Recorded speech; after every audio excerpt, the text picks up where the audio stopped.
মুভির শুরুতেই আমরা এই মুভির প্রধান চরিত্র অর্জুনকে দেখতে পাই। অর্জুন একটা থানায় এসেছে এবং সেখানে গিয়ে সে একটা পুরানো কেসের ফাইল দেখতে চায়। তখন সেখানকার একজন পুলিশ অফিসার বলে, আপনি কে এবং আপনার পরিচয় কি, আর আপনি চাইলেই বা কেন আমি আপনাকে ফাইল দেব, এটা আমাদের আইনে নেই। এছাড়াও আমাদের এসআই স্যার এখন বাইরে আছেন, উনি এলে আপনি তার সাথে কথা বলে নেবেন। তখন অর্জুন জানায়, আমি আগে এই থানারই এসআই ছিলাম, কিন্তু এখন সাময়িক অবসরে আছি। তখন সেই পুলিশ অফিসার অর্জুনকে স্যালুট দিয়ে বলে যে, স্যার আপনি বলুন আপনাকে কিভাবে আমরা সাহায্য করতে পারি। অর্জুন সেই অফিসারের কাছে মার্টিন শিবা হত্যা মামলা 258 নম্বর ফাইলটা চায়, আর চন্দন কিল্লা নামের এক ব্যক্তির বেপরোয়া গাড়ি চালানোর জন্য যে মামলাটা হয়েছিল সেটার ফাইল দেখতে চায়। এবার সেই পুলিশ অফিসার তাকে বলে যে, স্যার আপনি একটু বসুন, আমরা খুঁজে দিচ্ছি। এরপর দুজন পুলিশ অফিসার একে অপরকে বলতে থাকে যে তিনি নিশ্চয়ই কোনো অপরাধ করেছিলেন, তা না হলে তাকে সাসপেন্ড করে সাময়িক অবসরে কেন পাঠানো হবে। তাই এসআই স্যার আসা না পর্যন্ত আমরা কিছুতেই তাকে কোনো ধরনের ফাইল দেব না। স্যার এসে না হয় ব্যাপারটা বুঝে নেবে, আমরা কেন মিছিমিছি কোনো ঝামেলায় পড়বো। এবার সেই পুলিশ অফিসার অর্জুনকে বলে, স্যার আমরা অনেক খুঁজেছি কিন্তু ফাইলটা পেলাম না, আসলে অনেক পুরাতন কেস তো, হয়তো এই কেসটা ক্লোজ হয়ে গেছে। ঠিক তখনই থানায় এসে উপস্থিত হয় এই থানার এসআই বিশু। সে অর্জুনকে দেখা মাত্রই স্যালুট করে দেয়। অর্জুন তখন হাসতে হাসতে বলে যে, একজন সাসপেন্ডেড অফিসারকে তোমার স্যালুট দিতে হবে না। তারপর সে জিজ্ঞেস করে, তোমার কাজকর্ম কেমন চলছে। এসআই বিষ্ণু আজ থেকে 3 বছর আগে যখন অর্জুন এসআই ছিল তখন সেই এই থানার এএসআই ছিল। এরপর তারা দুজনে গল্প করতে করতে থানার বাইরে বের হয়। তখন অর্জুনের চোখ পড়ে বিশু সেই বাইকের দিকে, যেটা আজ থেকে 3 বছর আগে অর্জুন নিজেই চালাতো। এরপর সিন কাট হয়ে অতীতে চলে যায়। তখন 3 বছর আগের এক সন্ধ্যায় অর্জুন কনস্টেবল বীরুকে নিয়ে রাস্তার পাশে এক জমিতে একটা রক্তমাখা স্ক্রুড্রাইভার লুকানোর চেষ্টা করছিল। ঠিক সেই সময় ওই রাস্তা দিয়ে ট্যাক্সি চালক মুরালি সেদিকে যাচ্ছিল। সে অর্জুনকে দেখে গাড়ি থামিয়ে জিজ্ঞেস করে যে, স্যার আপনার কি কোনো সমস্যা হয়েছে, মাঝপথে গাড়ি দাঁড় করিয়ে রেখেছেন কেন। অর্জুন বলে, না তেমন কিছু না, হঠাৎ গাড়ির স্টার্টটা বন্ধ হয়ে গিয়েছিল। তারপর মুরালি একটা মাছ নিয়ে অর্জুনের দিকে এগিয়ে দিয়ে বলে যে, স্যার এটা আমাদের পুকুরের মাছ, আপনার জন্যই নিয়ে যাচ্ছিলাম। তখন অর্জুন বিরক্ত হয়ে বলে যে, না না এসব লাগবে না, তুমি এখন যাও, আমার অনেক কাজ আছে। এর পরের দৃশ্যে আমরা দেখতে পাই আদিত্য নামের এক পুলিশ অফিসার স্থানীয় মদের দোকানদারের সাথে কথা বলছে, আর সেই দোকানদারকে জিজ্ঞেস করছে যে, মুরলি গতকাল তোর দোকানে মদ খেতে এসেছিল কিনা। তখন দোকানদার বলে, হ্যাঁ স্যার, গতকালও বাড়ি যাওয়ার আগে আমার এখান থেকে মদ খেয়ে গেছে। কিন্তু আদিত্য বলে যে, না তুই ভুল জানিস, গতকাল মুরালি এখান থেকে মদ খাওয়ার পর সরাসরি মার্টিন শিবার বাসায় যায় আর তাকে খুন করে। তবে দোকানদার বলে, না না স্যার, আমি এত বড় অধর্মের কাজ করতে পারবো না, কারণ মুরালি একজন ভালো মানুষ আর আমি কোনোভাবেই তার নামে মিথ্যা বলতে পারবো না। মুরালির একমাত্র সম্বল তার বোন, আর কিছুদিন বাদেই তার বোনের বিয়ে হবে, তাই মুরালির কিছু হলে তার বোনটা একা হয়ে যাবে। তবে সেই কথা শুনে আদিত্য রেগে বলে যে, তুই যদি কোর্টে মুরালির নামে আমি যা শিখিয়ে দিয়েছি সেটা না বলিস তাহলে তোর দোকান আর থাকবে না। তাই এখন তুই সিদ্ধান্ত নে যে তুই কি করবি, খেয়ে দিয়ে বউকে নিয়ে সুখে থাকবি নাকি সাধু সাজতে গিয়ে দোকানটা হারাবি। এসব কথা শুনে শেষ পর্যন্ত সেই দোকানদার আদিত্যের কথায় রাজি হয়ে যায়, কারণ তার কাছে আর কোনো পথ ছিল না। এর পরের দিনে কনস্টেবল বীরু মুরালির ট্যাক্সির মধ্যে একটা অজ্ঞান করার স্প্রে রেখে দেয় এবং তার বাড়ির পাশে মার্টিন শিবার রক্তমাখা কিছু কাপড় পুড়িয়ে মিথ্যা প্রমাণ তৈরি করে, যাতে খুব সহজে মুরলিকে খুনি সাব্যস্ত করা যায়। অন্যদিকে থানার সামনে মার্টিন শিবার কর্মীরা বড় ধরনের আন্দোলন করছে। আর হ্যাঁ, তোমাদের হয়তো বলা হয়নি যে মার্টিন শিবা ছিল সেখানকার একজন প্রভাবশালী রাজনীতিবিদ, যার ক্ষমতা এতই বেশি ছিল যে তার ভয়ে বাঘ মহিষেও এক ঘাটে জল খেত। সেই সময় থানায় অর্জুন এসে দেখতে পায় যে ডিএসপি অজিত মার্টিন শিবার লোকদের অনেক অপমান করছে, এমনকি তাদের গায়েও হাত তুলছে। যাওয়ার সময় তারা তাকে আলটিমেটাম দেয়, যদি 2 দিনের মধ্যে অপরাধীদের ধরতে না পারে তবে তারা তাদের চাকরি কেড়ে নেবে। এই ডিএসপি অজিত কিন্তু ছিল অর্জুনেরই বড় ভাই। ভাইয়ের এমন অপমান অর্জুন একদমই মেনে নিতে পারছিল না, তাই সে রেগে গিয়ে মার্টিন শিবার লোকদেরকে বেধড়ক মারে এবং তাদেরকে বলে যে যদি আর কখনো তার ভাইয়ের বিন্দুমাত্র অপমান হয় তাহলে সে কাউকে ছেড়ে দেবে না। সেদিন রাতে ডিএসপি অজিতের মেয়ের জন্মদিন ছিল, সেই জন্মদিনে অর্জুনও উপস্থিত থাকে। হঠাৎ সেখানে কিছু পুলিশ অফিসার আসে এবং ডিএসপি অজিত তাদের ভিতরে নিয়ে যায়। তখন অফিসাররা বলে যে, স্যার আমাদের চার্জশিট রেডি হয়েছে, আমরা মার্টিন শিবা হত্যা মামলার মূল আসামি মুরালির বিরুদ্ধে প্রমাণ পেয়েছি। এখন সেখানকার একজন কনস্টেবল অজিতকে চার্জশিটটা পড়ে শোনায়। সেখানে লেখা ছিল যে ট্যাক্সি চালক মুরালি 13 তারিখে রাত 1টার দিকে দোকানে মদ খাওয়ার পর দোকানদার থাপ্পাকে বলে যে ওই বেটা মার্টিনের কাছে আমি 70,000 টাকা পাই, কিন্তু ও কিছুতেই আমার টাকা দিচ্ছে না। অন্যদিকে ওই টাকার জন্য আমি আমার বোনের বিয়েও দিতে পারছি না। বিয়েতে যদি কালকের মধ্যে 50,000 টাকার পণ দিতে না পারি তাহলে ওরা সম্পর্ক ভেঙে দেবে বলেছে। তাই আজ মার্টিনের সাথে আমার একটা দফা হবে, আর যদি ও টাকাটা না দেয় তাহলে আমি ওকে মেরেই ফেলবো। এরপর ট্যাক্সি চালক মুরলি সরাসরি মার্টিনের বাসায় যায়। সেখানে মার্টিনের সঙ্গে তার ঝগড়া হয়। সে রেগে একটা স্ক্রু ড্রাইভার দিয়ে মার্টিনকে মেরে ফেলে। এরপর মার্টিনের লাশ বাড়ির উঠোনে পুঁতে ফেলে। তারপর স্ক্রু ড্রাইভারটি রাস্তার পাশে লুকিয়ে রাখে আর মার্টিনের রক্তমাখা পোশাকগুলো বাড়িতে নিয়ে এসে আগুনে জ্বালিয়ে দেয়। ফলে আলামত হিসেবে সেই রক্তমাখা স্ক্রু ড্রাইভার আর পোড়ানোর রক্তমাখা পোশাকের অংশ বিশেষ উদ্ধার করা হয়েছে। অর্জুন তখন প্রতিবাদ করে বলে যে আমি মুরালিকে অনেক দিন ধরে চিনি, ও এমন কাজ কখনোই করতে পারে না। সে একজন ভালো মানুষ, কোনো মানুষকে খুন করা তার পক্ষে একেবারে অসম্ভব। কিন্তু সেখানকার সবাই, এমনকি অর্জুনের ভাই অজিত, তার প্রতিবাদ করে বলে যে যেখানে সব সাক্ষ্য প্রমাণ মুরালির বিরুদ্ধে যাচ্ছে সেখানে তুমি কিভাবে ওর পক্ষ নিতে পারো। এই সব কথা শুনে অর্জুন বুঝতে পারে যে মুরালিকে হয়তো এখানে ফাঁসানো হচ্ছে, তাই সে সেখান থেকে রাগ করে চলে যায়। এরপর সবাই চলে গেলে অজিত অর্জুনকে তার রুমে ডাকে। অর্জুন তখন বলে, ভাইয়া আমি তোমাকে অনেক সম্মান করি, আমি তোমাকে দেখে ছোট থেকে একজন আদর্শ পুলিশ হতে চেয়েছিলাম। আমি আগেও জানতাম আমার ভাই সারা জীবন সততার সঙ্গে তার ডিউটি পালন করে, কিন্তু আমি ভুল ছিলাম। আজ আমার ভুল ভেঙে গেল। তুমি কিভাবে একজন নিরপরাধ মানুষকে দোষী সাব্যস্ত করতে পারলে? অজিত তখন কিছুক্ষণ ভেবে বলে, চলো তোমাকে তাহলে একটা গল্প বলি। আজ থেকে অনেক বছর আগে আমি সবেমাত্র চাকরিতে জয়েন করেছি। তোমার মতো করে আমি সবকিছু ভাবতাম সমাজ থেকে সব অপরাধীদেরকে নিশ্চিহ্ন করে ফেলবো। কিন্তু একদিন এমন এক কেস আসে যেটার কোনো প্রমাণ ছিল না, ঠিক এই ঘটনার মতো। অনেক চেষ্টা করেও অপরাধীকে ধরা যাচ্ছিল না।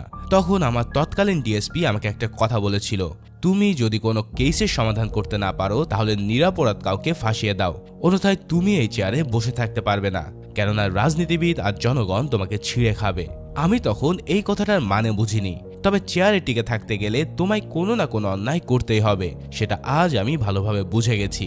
তাই বলছি, তুমি এখনো অনেক ছোট আছো। আমার চেয়ারে এসে বসলে তুমি তখন বুঝতে পারবে যে এই চেয়ারে বসাটা কতটা ভারী একটা কাজ।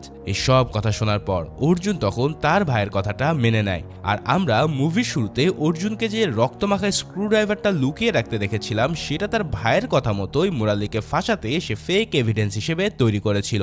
যাই হোক, সেদিন রাতে অর্জুন তার টিম নিয়ে মুরলি বাড়িতে যায়। অর্জুনকে দেখে মুরলি অনেক খুশি হয় এবং বলে, স্যার আপনি এত রাতে কি মনে করে এসেছেন?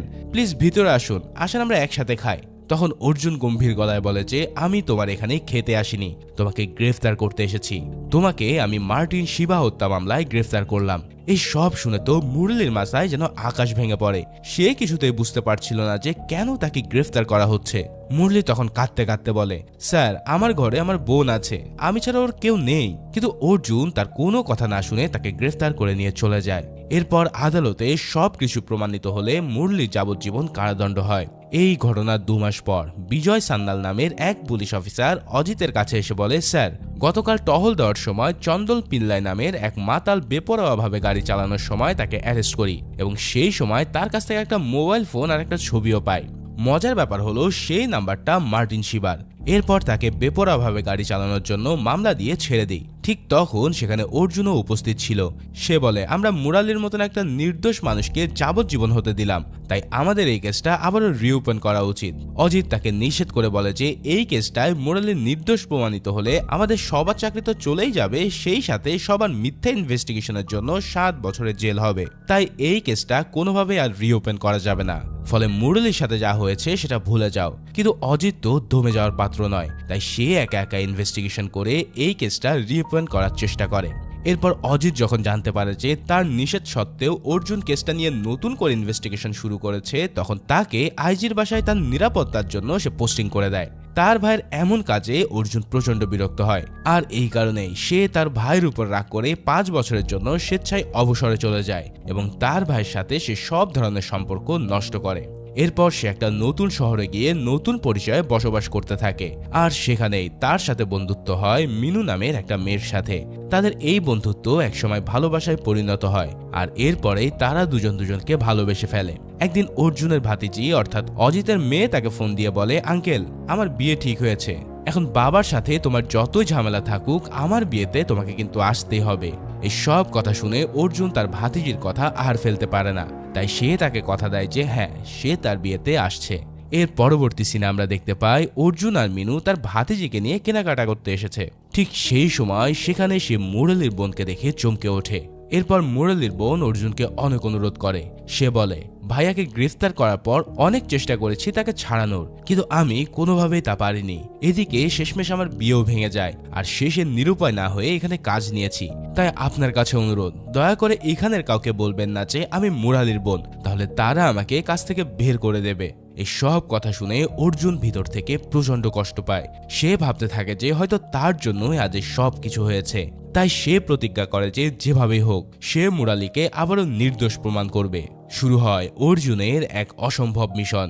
এরপর সে মুরালির সাথে দেখা করতে জেলখানায় যায়। তবে মুরালি এখানে তাকে বলে যে আমার পুলিশের উপর থেকে সম্মান সহ ভরসা সবকিছু উঠে গেছে।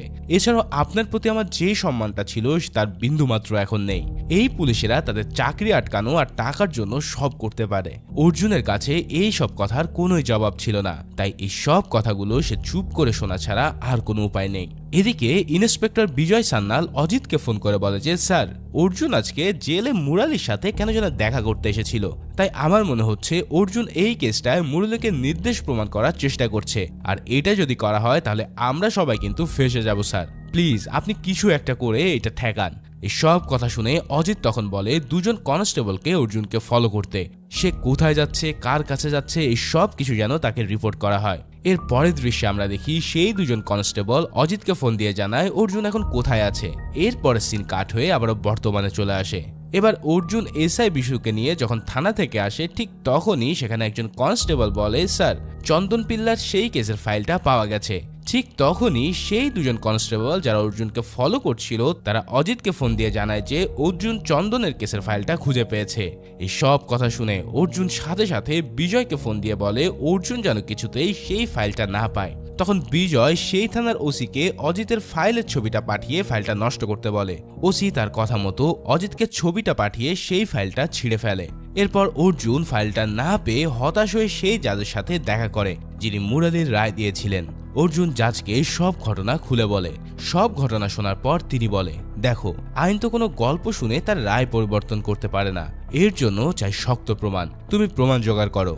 মুরালি যদি নির্দোষ হয় তাহলে আমি আমার রায় পরিবর্তন করব।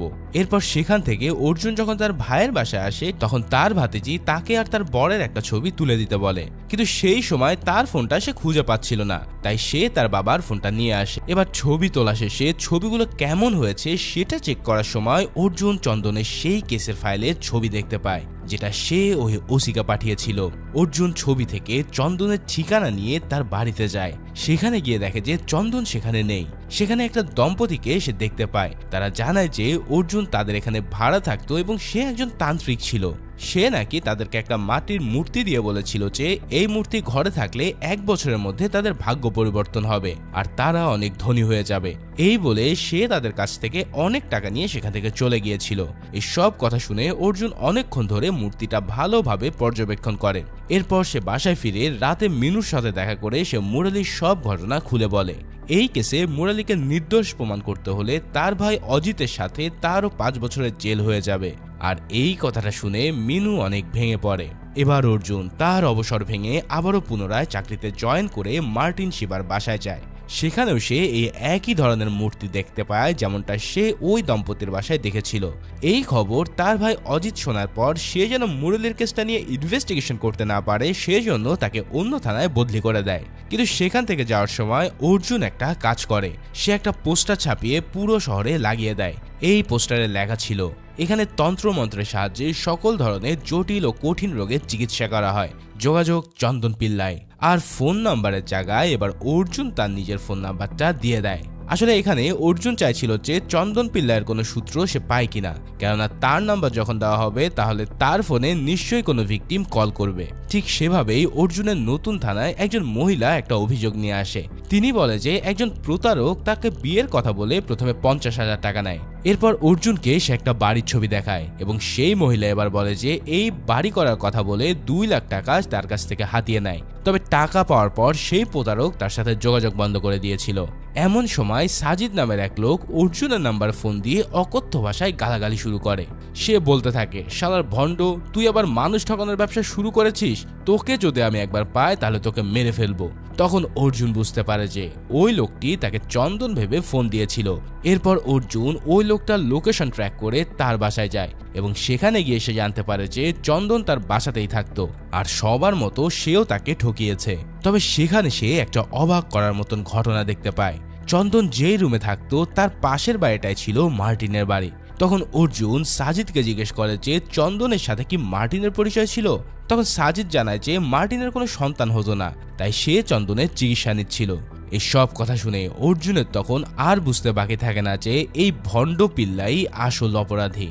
এরপর সে সিআইডি সাহায্য নিয়ে চন্দন নামে যত অপরাধীর নামে অভিযোগ আছে তাদের একটা তালিকা বের করে, আর সেখান থেকে চন্দন পিল্লাই নামের একজন অপরাধীর নামে সবচেয়ে বেশি প্রতারণার মামলা দেখে সে নিশ্চিত হয় যে এটাই সেই চন্দন পিল্লাই। এরপর অর্জুন সেই চন্দনের বাসায় গিয়ে দেখে যে চন্দন তার পরিবারকে নিয়ে বিদেশে যাওয়ার জন্য বের হচ্ছে। তবে সে অর্জুনকে বলে যে স্যার, আমি একজন নিরপরাধ, কেউ একজন আমার নাম ব্যবহার করে এই পুরো অপরাধগুলো করে বেড়াচ্ছে, আর এই ধরনের হয়রানির জন্য সে অতিষ্ঠিত হয়ে এই দেশ ছেড়ে যেতে চাইছিল।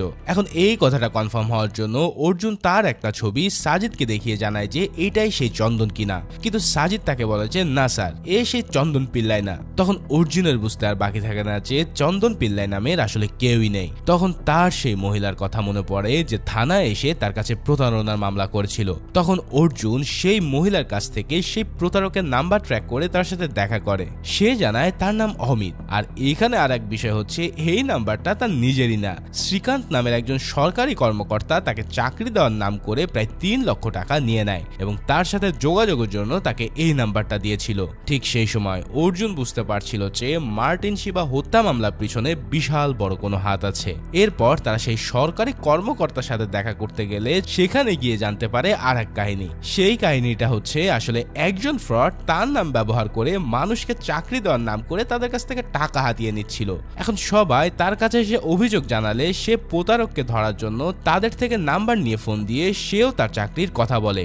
সেই প্রতারক শ্রীকান্তের কাছে 3 লাখ টাকার ঘুষের দাবি করে এবং সে দিতে রাজি হলে তাকে একটা হাইওয়ের পাশের বনের মধ্যে দেখা করতে বলে, কিন্তু সেখানে গেলে সেই প্রতারক তার মুখে অজ্ঞান করে স্প্রে ছিটিয়ে দেয় এবং তাকে বেধড়ক মেরে তার কাছ থেকে টাকা নিয়ে সেখান থেকে পালিয়ে যায়। এবার অর্জুন তখন সেই প্রতারক দেখতে কেমন ছিল সেটা জিজ্ঞেস করলে শ্রীকান্ত বলে সে অনেক লম্বা আর ফর্সা, আর তার হাতে ছুরি দিয়ে কাটার একটা বড় ধরনের দাগ ছিল। এই সব কথা শোনার পর অর্জুনের তখন সেই মহিলার বাড়ির ছবির কথাটা মনে পড়ে। তাই অর্জুন আর তার পুরো টিম সেম বাড়িটা কোথায় আছে সেটা খুঁজতে শুরু করে। এভাবেই খুঁজতে খুঁজতে এক সময় তারা সেই বাড়িটার খোঁজ পায়। এরপর বাড়ির ভিতরে ঢুকে তল্লাশি করলে এখানে তারা অনেকগুলো ফেক ডকুমেন্টস পায়। তখন সেখানে সেই বাড়ির কেয়ারটেকার আসলে অর্জুন সেই বাড়ির মালিকের কথা জিজ্ঞেস করে, কিন্তু তখন কেয়ারটেকার বলে যে বাড়ির মালিক মিস্টার বিজয় সিঙ্গাপুর থাকেন, আর এই বাড়িটা তিনি মৃণাল নামের একজনকে ভাড়া দিয়েছেন। এবার তার কাছে মৃণালের কথা জানতে চাইলে তিনি বলে যে তিনি একটা জরুরি কাজে শহরের বাইরে গেছে,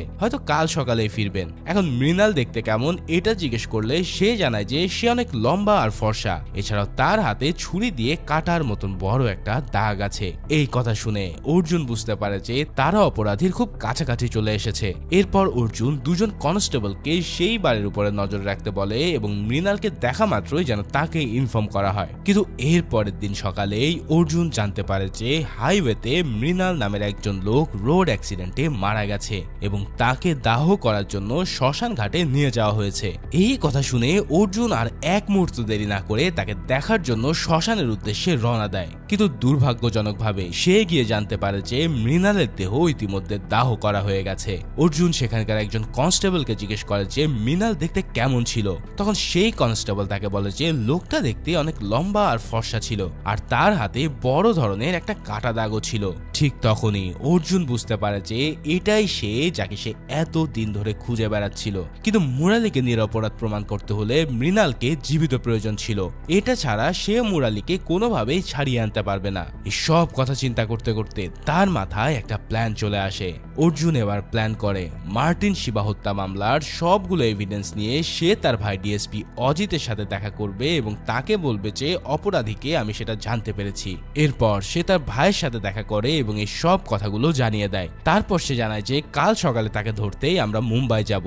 এরপর অর্জুন সেখান থেকে চলে যায়। তবে এই সব কাণ্ডে অজিত আবারও টেনশনে পড়ে। সে জানে যে অর্জুন সেই অপরাধীকে ধরলে মুরলি ছাড়া পেয়ে যাবে আর ফেক ইনভেস্টিগেশনের জন্য তাদের 7 বছরের জেল হবে। তখন অজিত তার অন্য অফিসারদেরকে ফোন দিয়ে বলে যে কাল অর্জুন মুম্বাই যাওয়ার আগে আমরা মুম্বাই পৌঁছে সেই অপরাধীদেরকে অন্য কোথাও পাঠিয়ে দেব, কেননা অর্জুন তাকে ধরতে পারলে আমাদের 7 বছরের জেল হবে। কিন্তু পরের দিন অজিত তার টিম নিয়ে বের হলে পথমধ্যে ক্রাইম ব্রাঞ্চ তার পুরো টিমটাকে ধরে ফেলে। আসলে অর্জুন অজিত এবং তার টিমকে ধরতে অজিতের ফোন ট্র্যাক করে তার সব কথাগুলো শুনতে পাচ্ছিল। সেই কল রেকর্ডগুলো সে ক্রাইম ব্রাঞ্চে পাঠিয়ে দেয়। এরপর ক্রাইম ব্রাঞ্চ তাদের এভিডেন্স নষ্ট করার জন্য গ্রেফতার করে নেয়। পরের সিনে আমরা দেখতে পাই অর্জুন এবং অজিতের পুরো টিমকে পুলিশ হেফাজতে নেওয়া হয়েছে।